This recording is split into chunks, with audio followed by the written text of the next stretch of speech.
Hello, hello, Danielle. Welcome to the Mentally a Badass podcast. I'm so happy to have you today. Me too. I'm excited for this. I am very excited to get into toxic relationships because I feel like this topic we can all relate to. Everyone that is listening to this, I feel like everyone has been in at least one toxic relationship, or I mean, the majority of society. I feel like there's some lucky people out there. But anyway, we're not going to talk about them today. But we're going to first talk about you. I know that you did have a divorce, so let's first get to know you a little bit before we get into everything that you do. So you did have a divorce. When did you actually divorce? What year? We separated in February of 2017, and I think the divorce was final actually the next year, so like September of 2018. It took a while. Yeah, yeah. I always hear like marriages, divorces could take a bit. Yeah, that must have been challenging. So tell me about it. So what happened? Basically. So we spent like years trying to figure things out. We went to couples therapy. That helped a lot, actually. It wasn't until one night that things just went south. I don't like to talk about the details of that, but it was between me and him, and things just went south. And after that, I was like, it just can't be with you. We were actually had a vacation plan to the Grand Cayman Islands, and I didn't let him go because of everything that happened. So by the time I got back from the vacation, he was with somebody else. Yeah, so I was devastated. I had to sell the house. I had to rehome the dog. I had to get my own apartment in Maywood, New Jersey, and yeah, it was very devastating at that point because I wasn't expecting it. Like if it was a couple Hmm. like a year ago or whatever, before we were trying to work on everything, it would have been a very different story, and I would have been prepared for it. I probably would have been the one to call it off, but Yeah. because of everything the way it happened, it just devastated me because I wasn't ready for it. Yeah, I always hate when you be like blindsided like that. It's like the worst. It's like the worst feeling. I've definitely have a well, I don't think I've actually I didn't go somewhere and come back and then the person's with somebody else, but I've had like my suspicion because I was away at doing the Disney college program in Florida for about like 3 to 4 months, came back after that semester. We broke up while I was there in the college program, came back, and then like literally a week or two later he started dating somebody else. And I feel like we have so much to talk about. Like, oh, I can definitely contribute to this conversation. I definitely want to hear like your feedback on this. How long were you married for? We married in 2008. So Okay. it was a long time. Well, I mean, it wasn't long as other people have been married, but for me, it was a long time. Um, I think so. I think that's like pretty much almost a decade right there. I That's mean, a was it, yeah, 2000, yeah, because my daughter was born in 2010. I think we got together in 2006. So it was about 10 years, 11 years that we were together the whole time. yeah. I mean, I feel like honestly, I think anything is over 10 years. I just feel like that's a chapter of your life. If you really think Yeah. about it. So how did it affect you after? Obviously, it was tragic and heartbreaking. Let's talk about your emotions after that. Like I want to get into that. I know I'm like getting really deep into your emotions here, but then again, this is what I do on the podcast. Uh, so what were your emotions? First, obviously, you're shocked.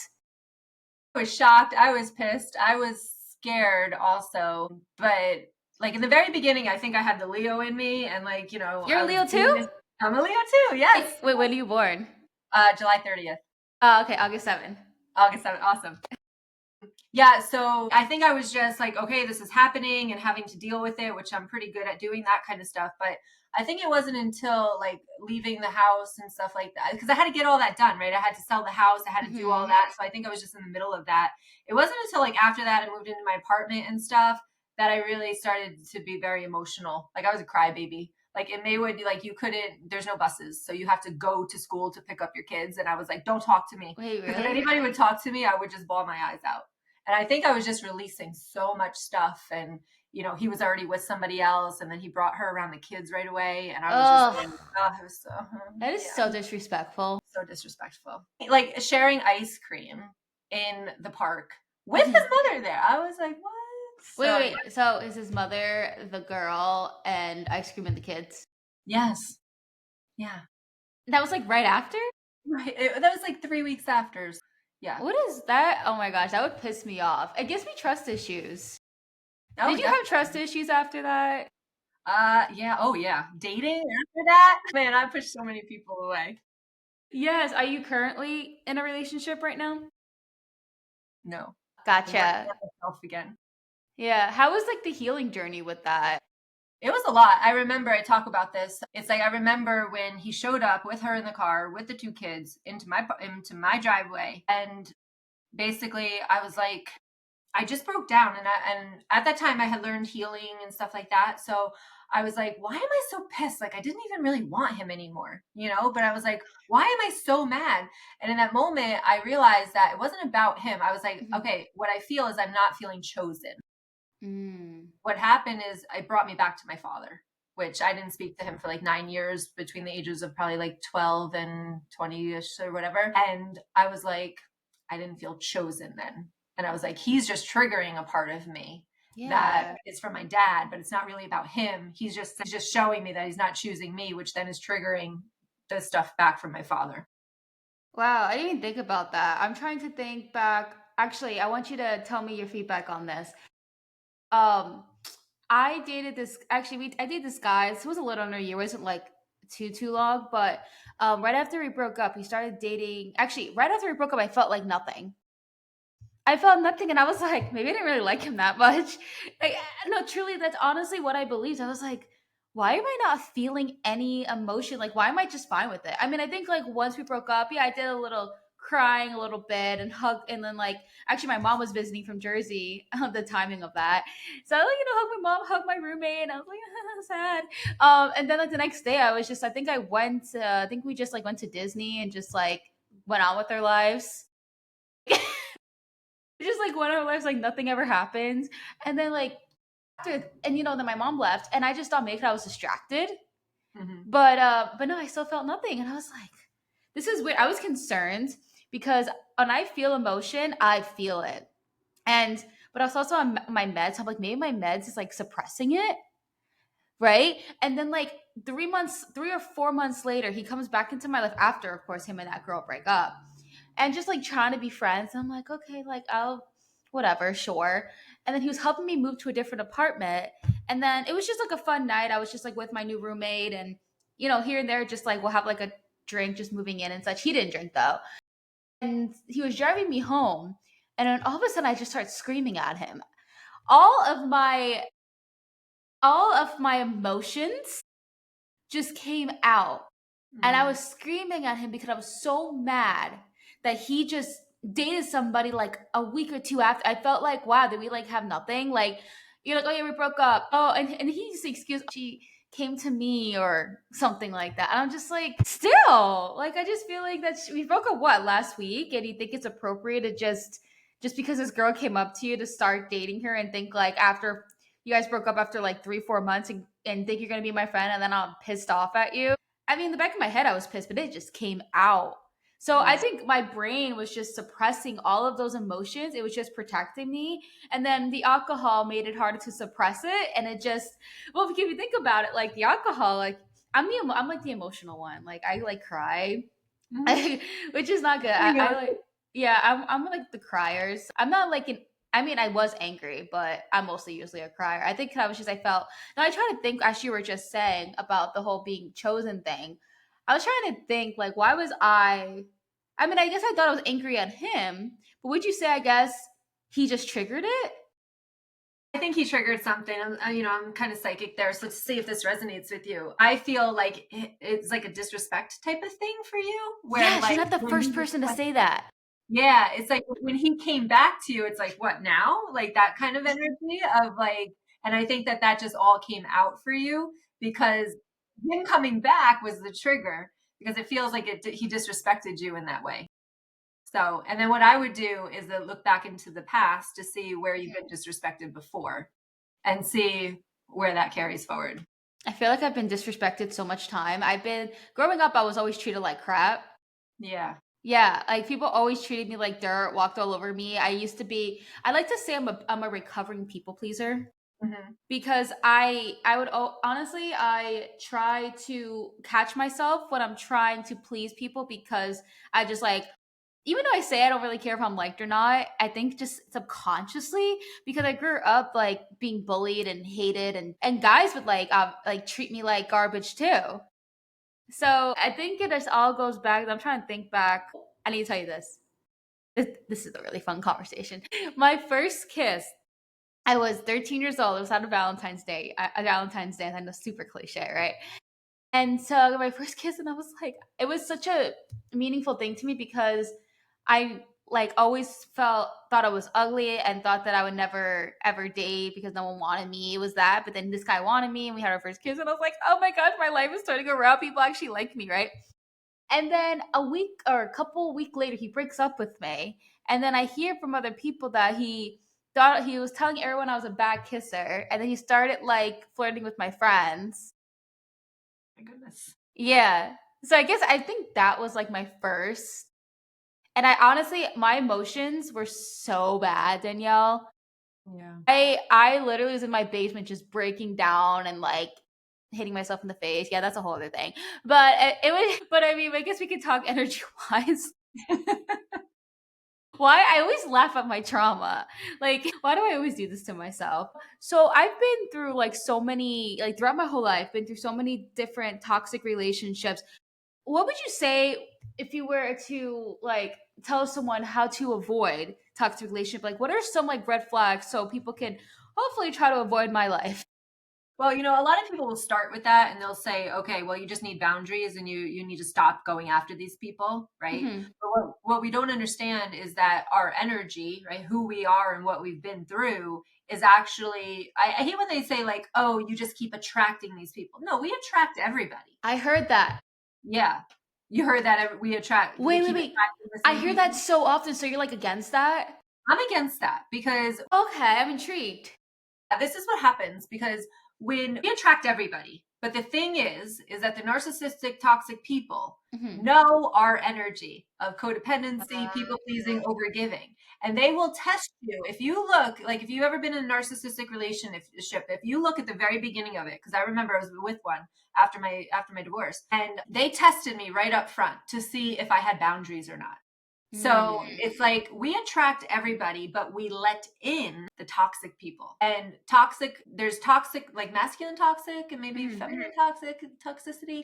I don't know. But we go after the trauma that we have inside. So if we have a lot of trauma inside of us, we're gonna find the people that either we're trying to fix or the people that are like having us chase them, right? Because they're triggering something in here that keeps us going after that type of person.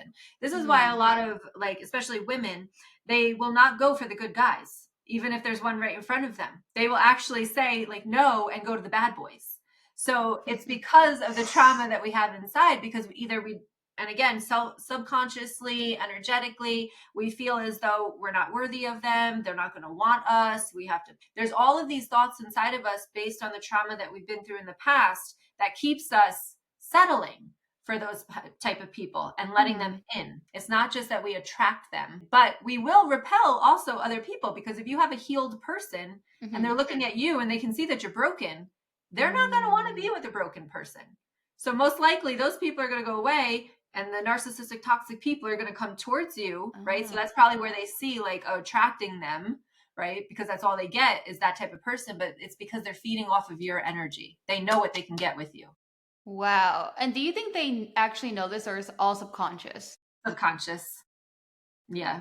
Wow. Wow, that's crazy. Cause I actually have noticed because I've been like I've been on my healing journey since I guess early college where I've like been working on myself. I've been through all different seasons and different phases and but this year and last year I've been focusing a lot more on like literally exactly what you do pretty much. Like I'm a huge believer in that and then like when I saw you I'm like I would love to have this like conversation. So I've been a lot on that. And so I think what I'm asking and I've noticed is that I feel like I always go for people who have a lot of trauma 'cause I feel like I'm a fixer. Like I know I am. I know I am a fixer. I just don't know how to not be a fixer. That's my problem. So, what's your advice on that? Yeah. So we want to fix people because we're seeking validation, right? Hmm. We have empathy. First of all, like, we have a lot of empathy. A lot of A huge codependents are empath. like a Yeah. lot of empath, right? That's why I wrote my book, how to learn how to clear that, protect that, all that stuff. But we have a lot of empathy for people. But the thing is that I think first we relate on being broken, Hmm. okay? Because we've all been broken. And then second is that It's kind of like we don't feel good enough ourselves, right, to find the good people. So we settle Mhm. with these kind of people. So we're attracted, but this is the codependency is seeking validation. And therefore, when you help someone feel better, Mhm. you feel better, Mm. right? So Mhm. when we find a broken person and we're like, yes, we can fix him or Mhm. her, right? It's because we're like, we feel better knowing that we can fix somebody. So I think Yeah. it's a mixture of the empath and the empathy that we have, compassion, and then also the brokenness inside of us feels like we can fix somebody else. Like when we have no boundaries, it's like codependency again. It's like we have no boundaries. I'm going to go ahead and do more for somebody else than I would for myself. So Mm. instead of focusing also on my brokenness, I will focus on their brokenness instead. So it takes the pressure off me too. So there's a couple of things there with finding the broken people. But Yeah. you have to have more self-respect for yourself, self-confidence in yourself, more kind of maybe self-respect to not go for the broken people. I don't go for broken people anymore. It's Mhm. not my job to fix them, even in what I do. I'm like, no, Yeah. I cannot help you. You have to go find somebody else. So, what are your thoughts on people who are like they're both like that? Like they're two fixers because I know that I'm like that. I've been doing better on being more self-aware of that. Trying to talk about this where I'm not like not outing people, but I know someone say that. I know someone who is still like that, but is unaware of that. Like, I guess as someone who's like a witness to it, like, I don't know, like, do you think that here I'm being a fixer again, I guess. Yep, yep. I'm Yes. I was going to call you out on it, so I'm glad you realized.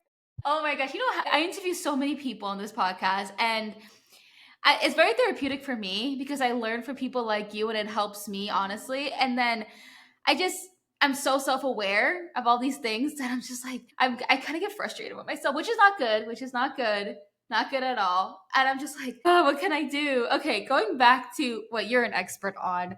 So I say I'm trying not to be a fixer, but then I see someone who is a fixer, and I don't want to be a fixer, but I'm trying to help them, trying to fix them, not be a fixer, but I'm being a fixer.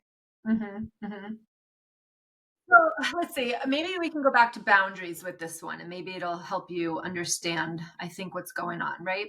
Hmm. So, in order for you to have boundaries with somebody, okay, and you expect them to respect your boundaries, you have to respect somebody else's boundaries. And Hmm. a lot of codependent and, empaths and stuff like that, we're needy, and we Mm. don't respect boundaries. And that's why people get mad and, they shut us out and stuff like that.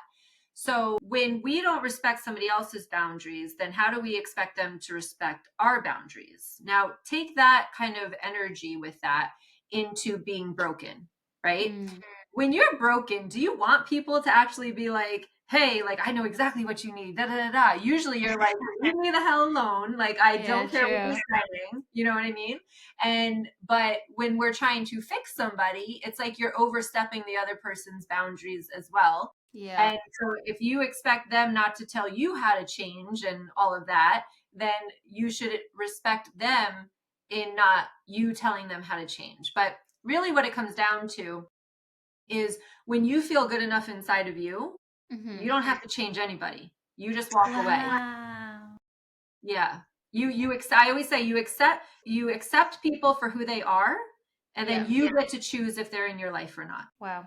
So do you want that broken person in your life the way that they are? Because it's not your responsibility to change them. I It's think there. I need a lot of work then. I have to, not, I need a lot of work. I think I have a lot to work on because I think I thought I was just like that just because I'm just like caring and just care for others, but not realizing that I still a lot of work I have to do on myself. And that's the key to not feel like I have to fix everybody, that I have to, because it's a feeling of being, I'm trying to think of like the actual feeling that I have is I think another thing too is I feel like I have kind of like low key trust not trust issues, control issues in some way, not like too. I feel like there's different like levels of being controlled, but I think it's just I feel like I did hit a point where I'm not how I used to be in high school. I'm definitely like a lot more confident. And I think in my head, I think, that's why I'm being like that. It's because I feel confident. I want them to feel what I feel. But I guess in reality, it's kind of like, no, I still, I guess, deep down into my into my soul, I still have like that little girl that was bullied that is doing that. It's not crazy. And my dad was not my dad's like a fixer, but he's a huge people pleaser, and he's really big on like he's that kind of guy where he would give you the shirt on his back kind of person. So I really do feel like he kind of him and I both kind of guess have that deep into our soul. But he hasn't like done any work on that. But he knows. I tell him to his face all the time, which is actually that's not good too. I'm doing it again. Right? The question that's coming up for me is, and it's going to be a little tough love, like, Okay. who are you to say that they're broken? True. Right? They're broken to your extent of brokenness. Yeah. You know what I mean? But maybe they're happy being how they are. And like I said, that's exactly where at this Mm, point you say, okay, well, I accept you for you. You're not going to change. Do I want you in my life or not? And if so, yeah. what boundaries do I have to place around that so that I feel good with it? So if this is your Yeah. father, obviously you probably still want him in your life, but what boundaries can you set around that so that it doesn't affect you, which would mean stop trying to change him.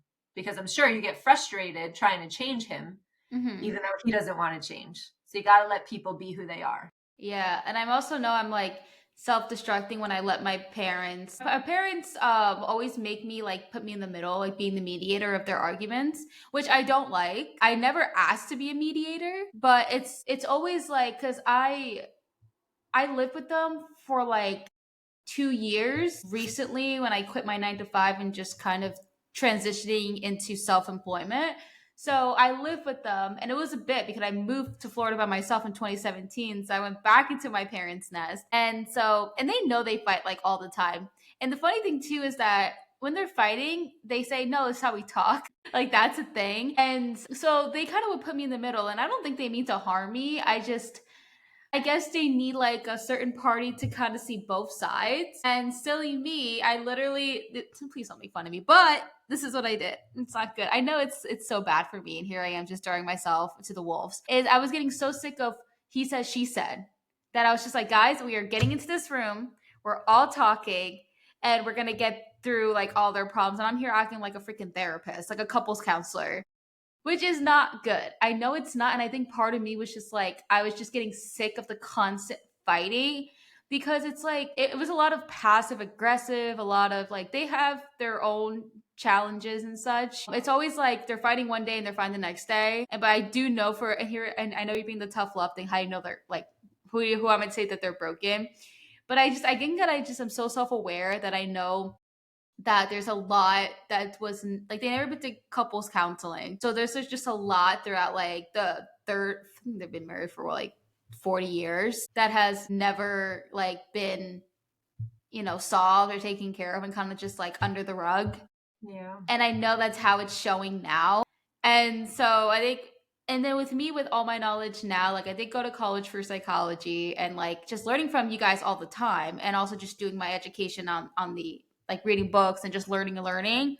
I'm just like I know like this is what's happening. I'm just kind of like watching it like a show, and it's just so hard for me to not be involved. Hmm. And it's also here. Let's talk about the empath thing. Well, before you do that, let's go back because I don't want you to be so bad, like so hard on yourself. Because I'm doing. Yeah, I know. the way that I see boundaries is that, it's easier to set boundaries with people like friends, coworkers, that kind of stuff. But then when you come to your children and to your parents, those are the hardest boundaries to set. Okay. So don't be too hard on yourself there. Okay. But you should set a boundary because basically what you just said is that you're their therapist. So why don't they go to a therapist? But they're choosing not to. So that doesn't mean that they should involve you, though, in their stuff. Yeah. Hard for parents. Yeah, but my mom's all down for therapy. My dad's the one who's doesn't believe in therapy. But you know what I did as a boundary? I moved out.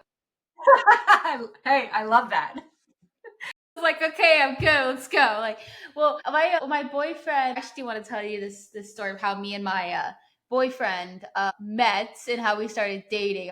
So in 2019, I went to VidCon in California, which is a YouTube convention. And him and I, we met at like one of like by the food trucks and those tables. It was more of just like, I need to find somewhere to eat. I saw a spot next to him and I said, hey, is it okay if I just sit here? He's like, yeah, no problem. Talk for like 5-10 minutes while we're eating. And then we just exchange Instagram handles, just like how we do at those kind of events. And then that was pretty much it. Like, didn't think much of it, right?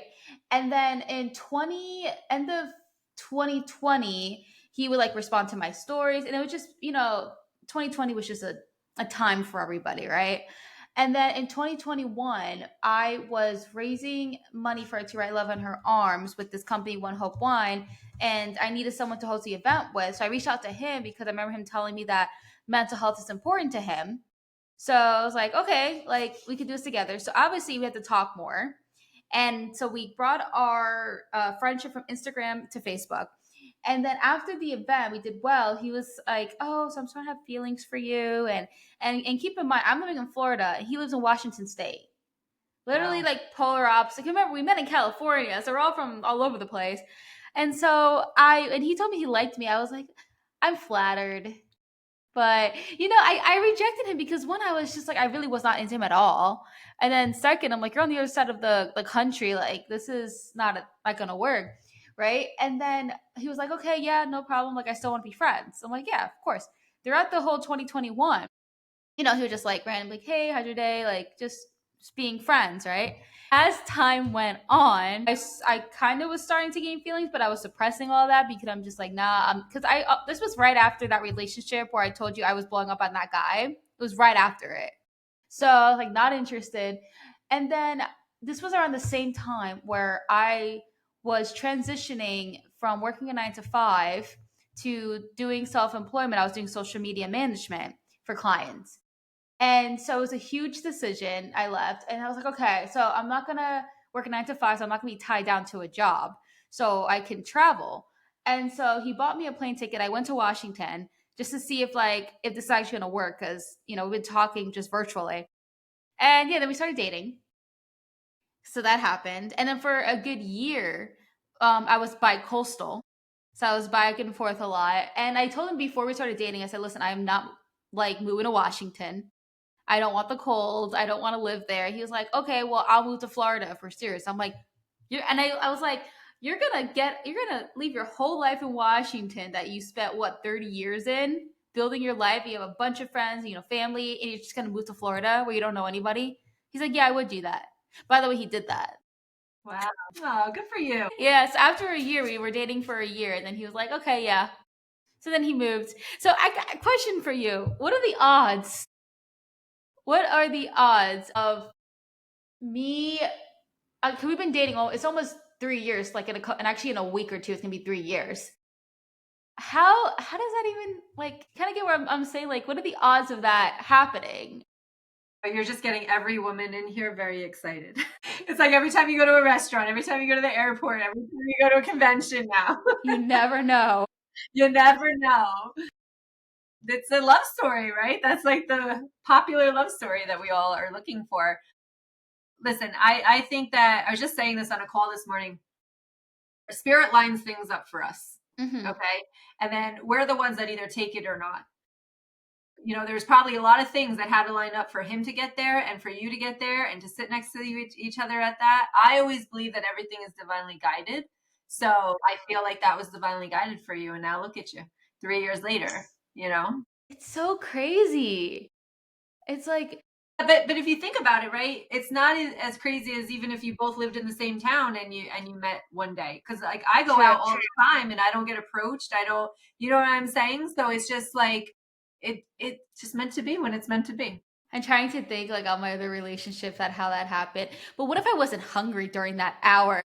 Right, exactly. Exactly. So many My things. stomach was like, I want some food right now. Let me go to the food trucks. Yeah, and that's like you got to realize that your intuition is pushing you that way. So if you don't listen to your intuition, like your stomach rumbling, and you're like, "Oh, I'm hungry," if you're like, "Oh no, maybe I'll just eat later," you're like passing by your intuition. Like your intuition is telling you something, and that's why like people have to learn about their intuition, right? Because it's a little Yeah. mystery. It's not a big like go over there. It's not like that. It's like, hey, you might be hungry. Like, where do you want to go? Right there. Right there is where you want to go. You know what I mean? So How can it's you tell? I feel like there's a lot of moments I have that and I just ignore everything because depending on what the reasoning is, of course. Like if I'm hungry, well, I mean, if I'm hungry right now, I can't just go out and eat something right because I'm with you.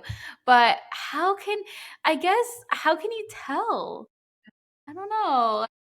That is the tricky part. That's, yes, So, yes. so what I say, I teach a class on intuition, and what I say is you start with the little things, right? Okay. So I'll give you an example. I was in Target one time at Christmas time, and my daughter wanted like the 5 surprise balls or whatever. This was a few years ago, and we couldn't find them anywhere. Couldn't find them Hmm. anywhere. So I go into Target, and I'm like going for other things, and I got in my mind, I'm like, oh, I should go check for those. And then my head said, no, they're probably out of stock. And I said, Danielle, let's just go check. It came in your mind, let's go check. And I Mm. looked, there was nothing there, but then I bent down and there was one little ball that was all the way in the back that I got. And I was like, yes, I finally got her one for Christmas because like everyone was going to have it. I didn't have it, And I was like, so you got to start with the little things. So Okay. if you get a thought and again, remember, like, this is why you also have to heal, because Hmm. in order to listen to your intuition, it's a whisper. Our ego is a holler. So if we're Yeah. over here ruminating about what happened last night or what people think about us or anything like that, the trauma that we have, we're going to miss out on the intuition because we have to kind of Mm. be aware of it and tapped into it, mind clear. Hmm. So focus on the small things. Don't go making big decisions thinking that this is your intuition yet, but focus on the small things. And as like, say, for instance, I got that thought, I went over and there was a ball there. I'll get another thought and I do that. And then there's that. I always base everything on my own experiences because, like, I am Yeah. psychic. So, like, when I taught a mediumship, and I'm like, everything is proof to me in my experiences, not just because I think it. So I have to have the experiences to prove that, okay, yes, I really am talking to dead people, or yes, I really am connecting with your with your boyfriend over there. So it's the experience that proves things to me. So when you're doing your intuition, you just want to, if you have a thought, if it's a little thought, go do it. And if something happens around Yeah. that, you're like, wow, okay, that I would never have done that if that didn't pop into my head, and something happened. You know what I mean? So the proof is in the experiences that you have with it. So just, if you get a thought, follow it through, little thoughts, not big thoughts, Yeah. until you see a pattern of like, wow, okay, this is how it comes through. And it comes through different for different people. So they have to learn that too. But yeah. Yeah. Yeah. So how do you know? Because I feel like we get thousands of thoughts every single day. Like, oh, do this, do this, do Yeah. this.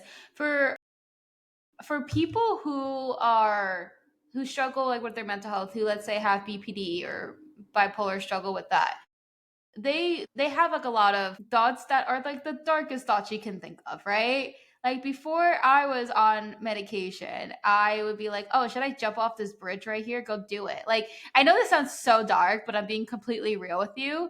Absolutely. Yeah. It's like, I mean, obviously I'm sure your intuition is not going to be like, oh, you should run your car off a bridge. Yeah. But it's like, Your how, you know what I'm your saying? intuition, okay, and I know that this can go with what you're saying, but it's like, if you think about like the energy of the universe, it's a Hmm. positive energy. It's just like Okay. people down here, right? Most of us are positive, like positive energy, not so dark, but there's a lot of dark energy here too. Okay. Hmm. I always say that your intuition is always going to push you to do things that make you uncomfortable. Okay. Hmm. So let me go down this path. I've never gone down this path before, so bear with me. Okay. If I'm to say, okay, your intuition is always going to want to make you uncomfortable. Hmm. If you are in that darkness and you get a thought, okay, let me go jump off a bridge, and you're like, yes, let's do it.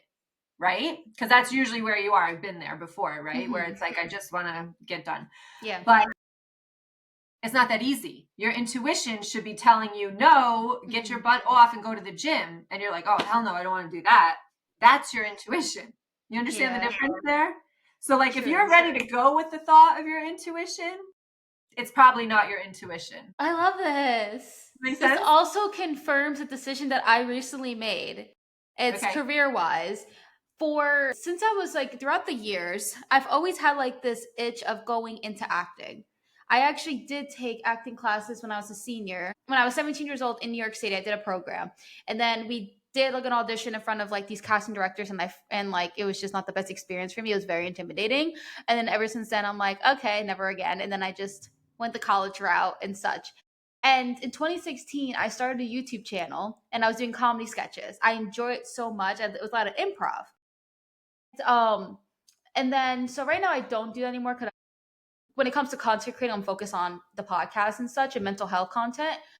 But I still have these moments where I'm just like, I kind of want to do it, but also in my head, I was thinking, oh, what if I'm too old or it's too late? Like all these thoughts went through my head. But the reason that I had this come back is because my friend, she's in LA as an actress and she's fantastic. And it motivates me and inspires. She's basically, what I'm saying is she's very inspirational. And I'm just so happy for her. I'm so proud of her, just like rooting for her. And I saw her in LA about a year and a half ago. And I'm just so happy for her, you know? And so in my head, I'm just like, oh, I want to do this. I want to like go for it. And it took me like, I don't know, a 6 months to a year to actually go and take an acting class. And I kept it to myself too. For all this time, I just kept it in the back of my head and tell anybody. Until I'm like, okay, let me tell my boyfriend. And he was like, no, you should do it. And in my head, I'm just like, you always tell me to do whatever I want. So I don't know for sure if like you're a little biased here. So I asked a couple of just like friends that aren't obviously as close as my boyfriend. So they'll give me some actual like, honest feedback. And they're like, yeah, you should do it. Like, even if you don't like act in this, like it's good for the podcast. Because in reality, it's like I'm putting a show on anyway. So I'm like, yeah, that's true. You're right. So I was doing a bunch of research for a couple of months and I found this acting school and they had like a 1 day workshop that was like $45, which was like pretty good deal for like 3 hours. So I went for it. I was thing is making this decision. I was very uncomfortable. I didn't know for sure. I'm like, is this going to be good? Because another thing too, since I am diagnosed with bipolar disorder, I've had episodes.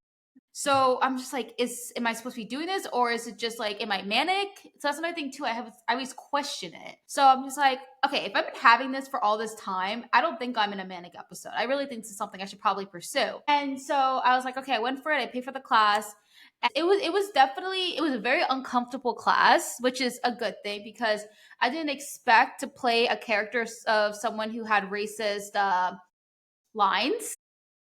So I Mm. had to act racist. I had to call a black person an animal, and I did not feel comfortable doing that because I'm like, I would never ever in my life do something like that. But then the coach was just like, you don't judge the character, you justify the character. And I'm like, no, you're completely correct. Absolutely. Like, I definitely know this is definitely on me. And this is just something that I have to get through because it's very uncomfortable. And I feel like the universe purposely put me in that situation. Mhm. It's like, nah, Justine, we're not going to give you an easy scene where you're just pretty much just playing yourself. We're going to give you someone who's going to call a black person an animal. And then my scene partner was black, so I'm literally calling a black person an animal. And I'm just like, a part of me wants to be like, tell her, hey, I don't mean to be mean like this. But I'm like, Justine, stop. She knows I'm acting. Because I didn't know the girl. Like, this is my first time meeting her, and I'm here calling her an animal. Like, but I'm not. The character is. So I had to Right. like, it took me a little bit. So anyway, that class was very uncomfortable. But I'm like, you know what? I'm not going to let it stop me. So, Yeah. you know what I did?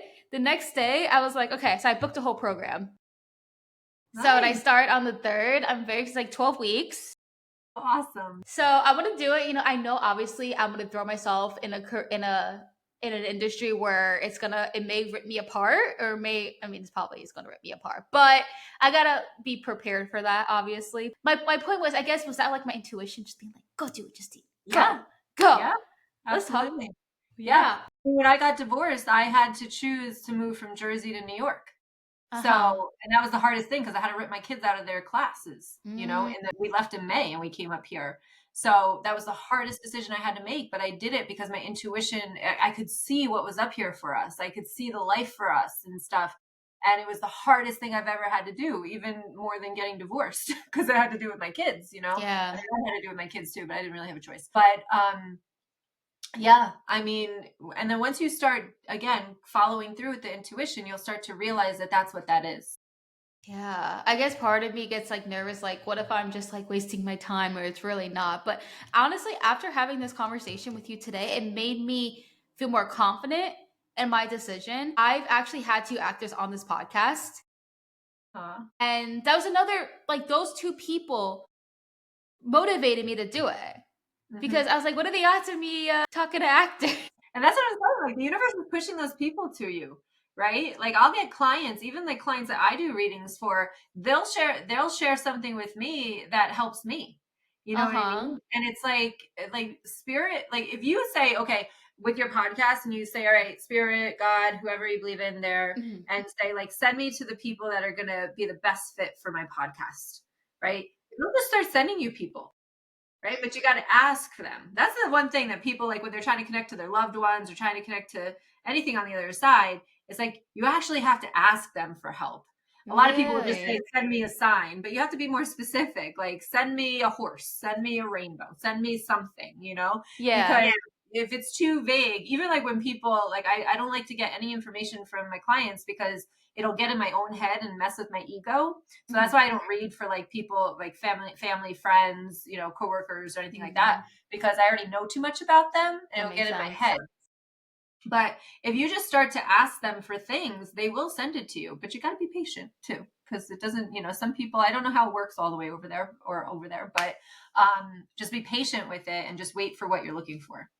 Yes, yes. And that makes a lot of sense because there's been two moments that in my life where I took that, what they say, leap of faith. Hmm. And I've always wanted to leave New Jersey. I don't want to live there my whole life. And I did want to move to Florida, even since I was like 9 years old. Like, we're on a family vacation, and then literally my parents had me on tape crying that I don't want to go back. And I was literally screaming, crying, like, no, I don't want to go back. I want to stay here. And I came back like years later. And so I, with the Disney College program, I didn't even heard of it until like a girl I cross paths with in like a health psychology class that I actually overheard her talking about where she like dorm she was in, and I was like, oh my god, I'm like right across from you. And she was like, oh, and then we just started talking, became friends. She had me on Facebook. I saw she went away and did this program, and I was like, oh, this sounds interesting. But in my head I was like, okay, I could apply, like what's gonna hurt, right? It's not gonna hurt, right? But I had no idea I was actually gonna get in. And that program only accepts like 10% of their applicants. Hmm. So when I got the opportunity to go, I was like, here we go, the intuition. And I was like, should I do it? Like, should I? Like, I'm literally leaving taking a semester off and going to Florida to work for Disney. And I was like, you know what? I'm going to listen to it. I'm still in Florida. So And you know what? yeah, that's what brought me to Florida. I love it. You know what? I did the same program. Yeah. So I was in it was 19, I'm going to age myself here. It was 1999 going into 2000, because I still have like my memory book and it says like 2000 because that was like the millennial, like everything was going to shut off. Yeah, but I was in like culinary kind of school, like hotel and resort management. So I went down there. I did a semester. I worked the bakery on the boardwalk. That's so cool. Do you stay in like the Snow White trailer thing? No, we stayed in Vista Way. Vista Way. Yeah, Yes. where were you down there? I was in Patterson. So I was in Patterson apartment. I think that was after yours. I think around that time was probably Okay. just Vista Way for you. Sorry, I Yeah. had to think for a second. Because the reason I asked for the Snow White thing, because that was like the first when the college program just started, like that's what they were like a Snow White, and they had like trailers for it was like right when they started the program. So I didn't know how long. I guess you're probably in the Vista Way era. Yeah, So yeah, so when I went, they still had Vista Way, but it was like known as like the ghetto. I see that. It was definitely more known for other things there, but yes. Yeah, oh, I heard some stories. Yeah, I So left. I left in like November. It was from the summer to December, and I left. I was like, really? yeah, everybody was screwing everybody. I was like, I'm out of here. I can't. It's too much. Oh my god, I had that's crazy. Now I hear something interesting. People get like termed like a month in, and then people leave, and then yeah, I hear some stuff too. But I was in Patterson, so after Vista Way, they had three more apartments: Patterson, Chatham, and Commons. Okay. They actually don't even have them anymore. Since the pandemic, they closed all of them. Vista Way, everywhere, all of them, because they didn't own the buildings. So they just, I guess, stopped leasing them or whatever. And they built their own building. So now there's a brand new building that is like, so it's, oh my gosh, I wish you can see it. If you ever come to Orlando, I can't even remember the street name, but it's one building, but it's like it's so many rooms. And I actually did tour it because during the pandemic, like post pandemic, when they didn't start the college program back up yet, they were actually trying to find cast members to live there for like a year just because they needed obviously some people to live in the apartment. So I was like, okay, so me and my roommate went, and it was all furnished, of course, and it was so nice. It was so high end. Oh my god, I was obsessed with it. And it was like at reasonable price. So me and my room were like, let's go for it. Let's do it. So we're about to put an application in. And they're like, oh, sorry, we just cut it off. So like by one day. It was like one day. I was so upset. I was like, yeah, I was very upset about that. But anyway, it's like literally, you know how when you go through Vista Way, you have to like show your ID to security. They don't have that anymore. It's like you scan. It's kind of like I feel like it's like an airport kind of.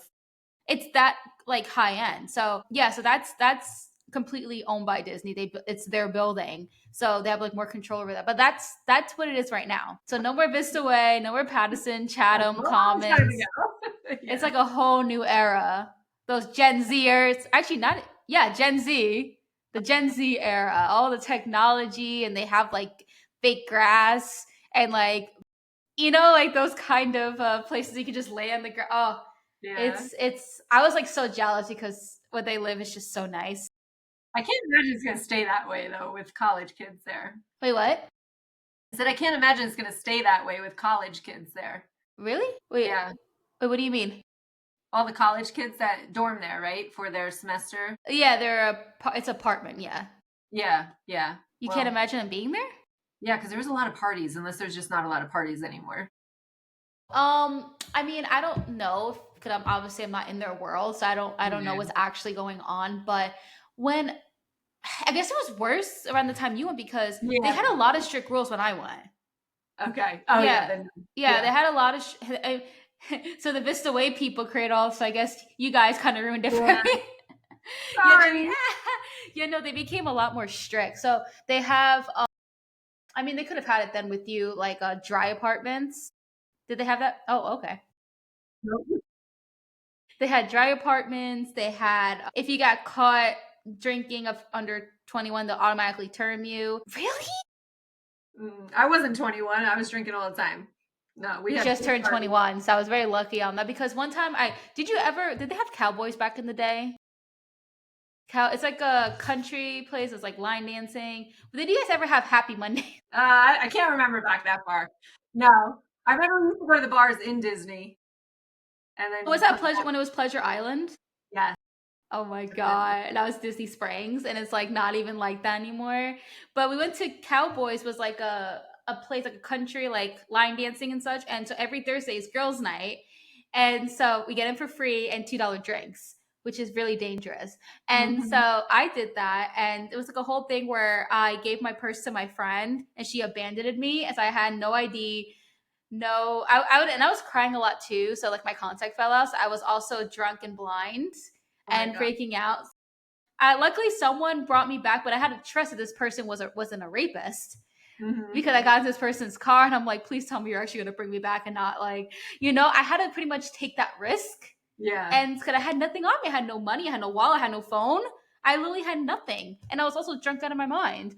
So then I get there and I obviously have to show your ID to get through the gates. And I go to the security. I'm like, I'm so sorry. I have nothing on me right now. I was like crying, bawling my eyes. And then they're like, okay, what's your name? And they put me up in the system. And I saw on their screen, it says 21. I was 20 years old. That would have been the end of me.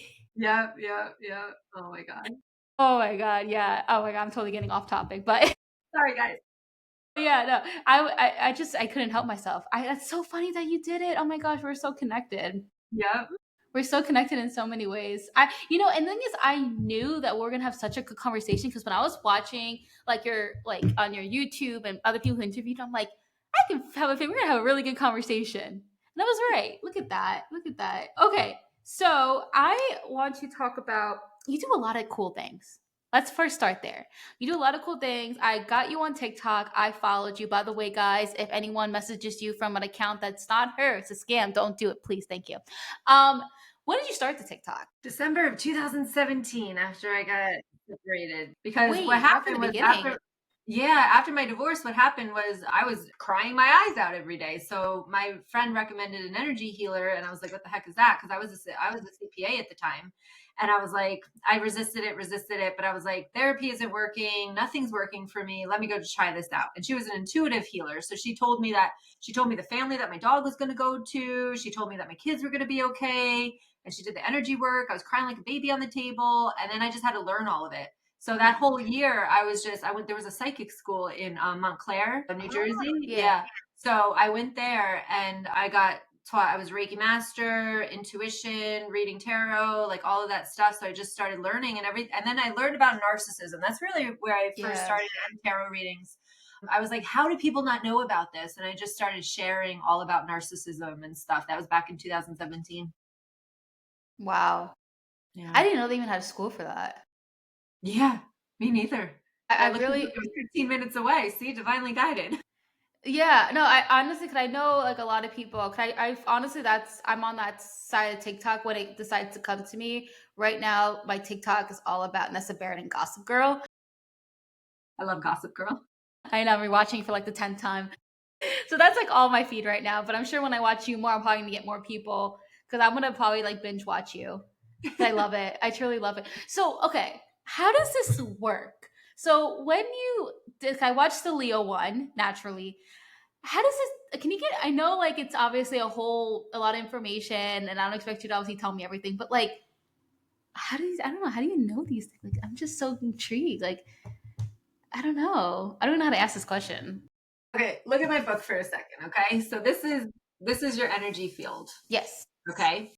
All I do when I tap into spirit is tap into energy. So maybe there's not a physical body in here, but this let me show you a picture in here because this will make sense a little bit more if I could find it.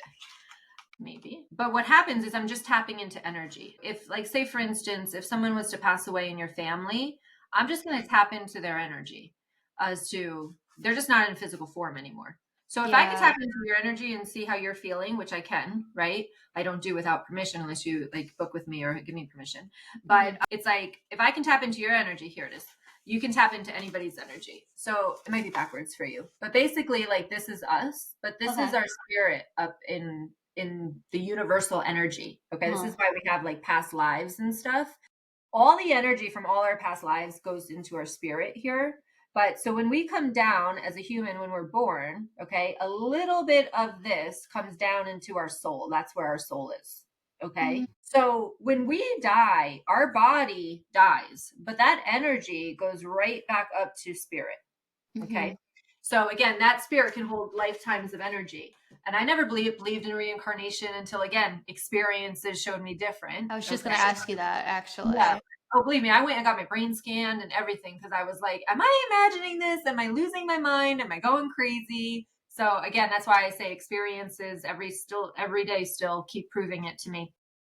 But what happens is I'm just tapping into energy. So just like I can tap into your energy, I can tap into somebody, I can tap into my spirit guide's energy, I can tap into somebody that passed away's energy, I can tap into your boyfriend's energy. Like, you know what I'm saying? So all Yeah. I'm doing is like pushing my energy into that. So kind of again here, pushing my energy into somebody else's energy to see what they're feeling. And that's why I always need permission because I'm an ethical person. But that's basically all I'm doing. So when I tap into that energy, I start to ask questions, you know, and I start to ask the questions. And sometimes they give it to me easily, but other times I ask the questions that I need to know for what the person is asking for me. So when I do a tarot card reading, like I use the cards, but I get whatever I feel about the cards. It doesn't mean I have to be, okay, this is a new beginning. I could be like, no, this flower right here, is significant to you or something like that, because I'm feeling it instead of just reading the cards. So that's the difference there. That's how I get my information. Does that make sense? No, it makes a lot of sense. Okay, good. Actually, I was listening, I was like, once I have it in budget, I think I'm gonna book a session. Yeah, no, I mean, I looked on your website and I'm like, okay, 'cause I was looking at your prices and such. I was like, this is really cool right now. I mean, for me right now, it's on a budget, but once it is, I think I'll be considered investing in it.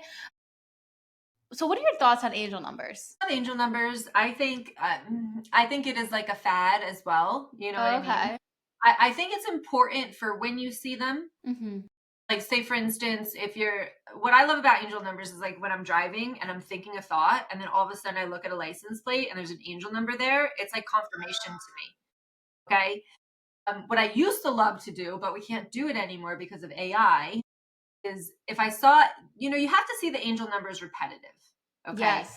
like 1111, me and my daughter are going to get matching tattoos when she's 18 of 1111 because that's just her number. And she's like, make a wish. And I was like, I love it, you know. Yeah, But, you know, 1111 is the wish. But any other angel numbers, to me, it feels like you have to see it repetitive, or you have I to see do. a bunch of angel numbers repetitive. So it I could be do. 333, 666, 777. Spirits are just trying to tell you like everything's okay or confirming. When I don't see angel numbers, I get very scared.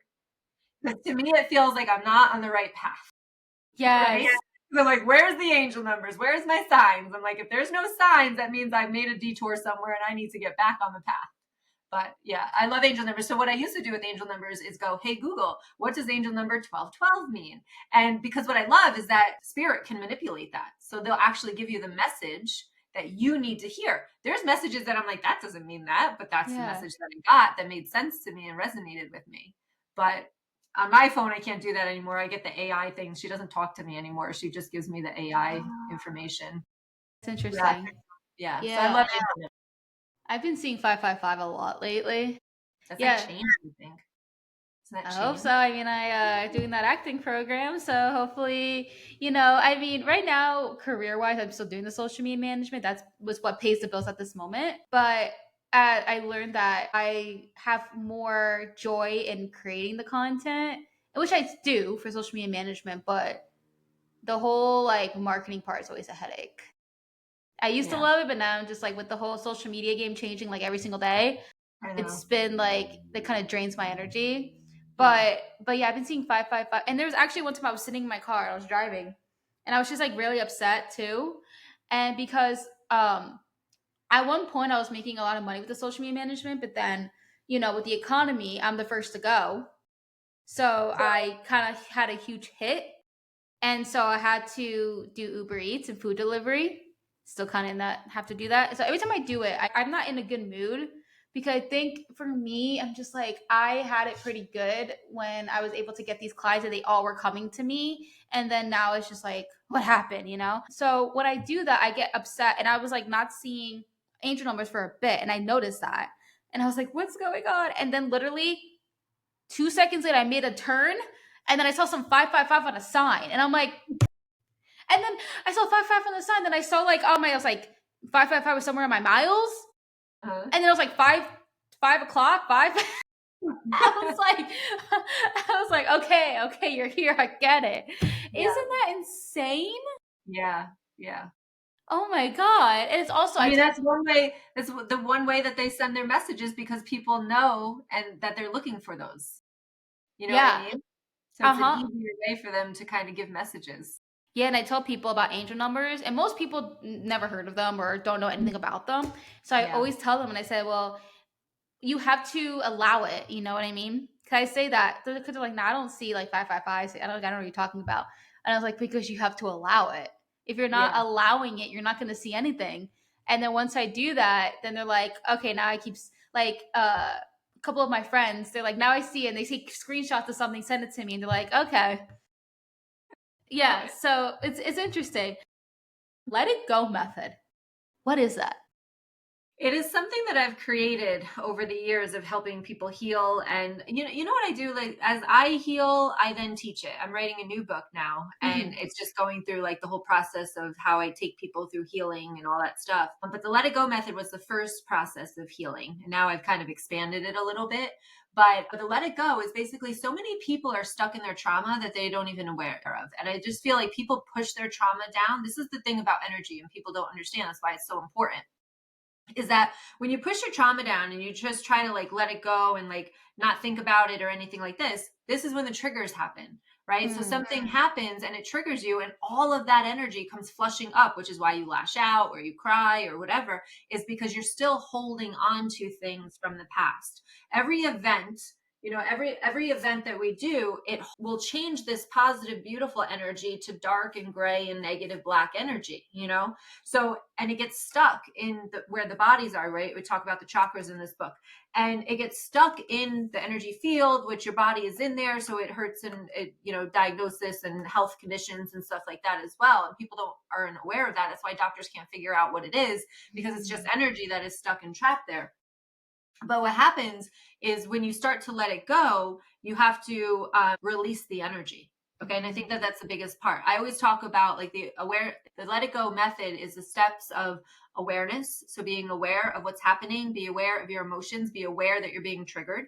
The second step is to identify the triggers, right? So where they're coming from, where's the root of the issue? That's the second step. The third step is then subconscious beliefs, reprogramming them. The fourth step is releasing the energy. And then the fifth step is creating the boundaries. A lot of people, what gets wrong is that people try to set boundaries, but they don't realize that they have to heal before they set boundaries. Yeah, because people will just walk all over you, and then you'll let them, and then you'll feel even worse than you did before. But you have to, again, just like the people pleaser and the fixer, it's like you have to heal enough to realize that, okay, it's okay for me to have boundaries, and it's not okay for them to just walk all over it. So it's like you have to heal to that confidence of being like, no, I just said this and I stand by that, instead of just like, well, they didn't listen to me and they're going to just keep doing what they're doing and I'm just stuck. You become a Yeah. victim of it. So that's kind of what I created in the very beginning of the healing process of letting it go. Yeah. I think I skipped like 2 steps. Which too? Well, the part with the releasing, I totally I'm working on that. Mhm. And there's actually this song by my favorite artist, Nessa Barrett. I actually just went to her concert last night. Yeah. So she has this song, it's called Does God Cry? And it has like those frequencies. Okay. 555, 555 Ah, frequency. And so anytime I'm like anxious or in fight or flight, I put that song on because it like helps me so much. Like I just feel like the energy going through my body, right? And it's just, I always feel like I have to like cry. So so I usually listen to that song by myself in a room, and then I try my best to cry. And then yesterday we're in like a whole like building, and I'm like, she's playing, and I'm like, okay, I'm gonna start crying. And the song she played right after was like a oh, yeah. such a Wow. huge energy shift. Anyway, so my point is that when I hear that song, I feel it. I feel it coming to the surface, but I can't release it. I don't know what is going on. I don't know what to do. Yeah, I mean, I get that it comes to the surface. I mean, frequencies is energy work, but I Hmm. mean, in my honest opinion and what I do, it's going back to the root of the issue. So at that point, Mm, yes, it's coming up. This is what happens in therapy too, right? So like when mm, people talk about their traumas in therapy, the energy comes up, but it's not getting released, and then it goes back exactly. down. And it will come back up and go back down and go back up and go back down until you get it out. And that's the Hmm. power of energy healing. And I'm going to say this, I'm a Reiki master, but it's not just Reiki. Reiki will go to where it goes. It's a very relaxing like session. You definitely can have some shifts during it depending on the healer and stuff. Hmm. I'm an intuitive healer, so I go back to the actual event. I don't just Mm, let the energy go where it goes. Like spirit helps me because they guide me through the whole thing, and we go to where it's needed. And they'll actually tell me, like I had today, I'm like, okay, it's around 6 or 7 years old. There's something about a grandfather, or there's something about a father who's like turned their back on you. And she's like, yeah, that makes sense. And I was like, oh, mm, well, this is the healing that like you're stuck here now because of this. So it's like mm. getting to the root of the issue is very important in energy work, and then taking the energy and releasing it out of the body. That's the most important thing, because people have told me that like their therapists are making them write events of when they were Mhm. okay, so abused, and then what? It's like they write all this out, and then what? It's like, now go ahead, we'll see you next week.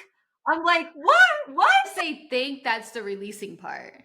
I guess they do. I mean, but I always say it's the mind and the energy that has to be on the same page. So you're trying to release it from the mind, but the energy is getting stirred up now, thinking about it again. You know what I mean? Yeah. So when that energy gets stirred up like that, you got to let it go. You got to let it out. You can't push it back down. That's what a Yeah. lot of people do. They get to this point where they're like, I don't know what to do with this. And then they push it back down. And The that's thing the is, problem. yeah. Oh, sorry, I didn't mean to interrupt you. Um, yeah, I mean, the thing is, it's like, I think my problem, and you just explained it, is that I want it to come out. Like, I guess my brain is pushing it down. I guess protecting me from my feels or whatever. And I would literally talk to ChatGPT. I'm like, why is this happening to me? And it just says your brain is protecting you. Yeah. That's what it keeps telling me. But honestly, that was really good advice, and I feel like this whole conversation, I already like learned so much. And like I said, like once it's like in my budget and such, I think I definitely want to do a session with you because I feel like I will learn more because I feel like it just even in this conversation, you already gave me really like good advice and told me something. So I feel like I'm not gonna have to say anything. You're just gonna know everything. Which yeah, so and I feel like that's definitely something I need. Before I end this, on your website, there is a couple of courses, and I think I'm trying to remember. I can't remember off the top of my head what it was. Mhm. I think one was about trauma, love. I don't remember. Can you help me I here? know psychic ability, but all of my courses right now, except the psychic ability one, is actually my community, which is not on my website at this point. So I actually have a community. It's $27 a month where I do readings every week for people in there too. So it's like little mini session readings. But all of my courses are in there. So that would be a lot cheaper since you're talking about the budget, right? So that would be a lot cheaper for you to go in there and get all the courses there than it would to be, except for the psychic one. I keep that separate just because it's not healing specifically. Yeah, Yeah. that makes sense. I'll probably have Yeah. to look back at it. All right. Well, Danielle, thank you so much for coming onto the podcast. I really enjoyed this conversation. Me too. Me too. I forgot we were recording for a bit. Yeah. Love it. That's when you have a good one. That's when you Yes, know. yes, yes. All right, guys. Well, thanks for everyone listening. Hope you guys have a good rest of your day and stay tuned for next week's episode.